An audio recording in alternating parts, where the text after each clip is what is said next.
In a healthy country, the fact that the Barretts adopted 2 children from this hemisphere's poorest nation, in addition to having 5 of their own, would be seen as heroic because it is heroic. On the modern left, though, it's viewed as dangerous. To a party at war with nature, motherhood is a threat.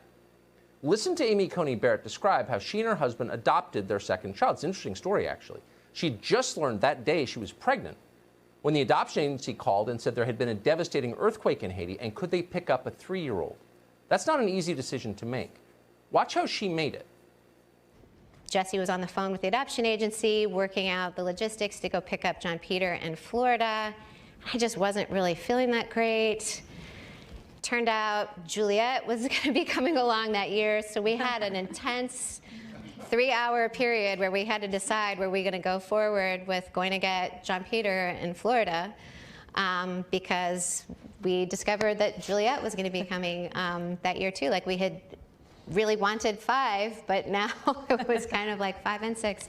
So I threw my coat on. We live very close to campus. I threw my coat on, and it was January, so those of you from South Bend or lived in South Bend know the weather. I walked up to the cemetery on campus, and I just sat down on one of the benches, and I just thought, okay, well, if life's really hard, at least it's short.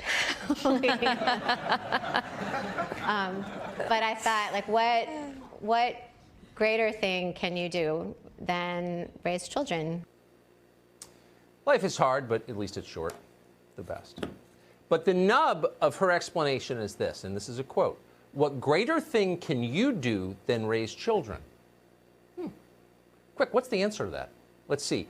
Get promoted to VP at an investment bank downtown? Maybe move up to a hedge fund or private equity after that? Maybe buy a bigger loft in Tribeca? Maybe go to more raves in Ibiza? Have more brunches? To many in a ruling class, those are the answers. They view children as a distraction from the real point of life, which is extended narcissism until death. No wonder they're so unhappy.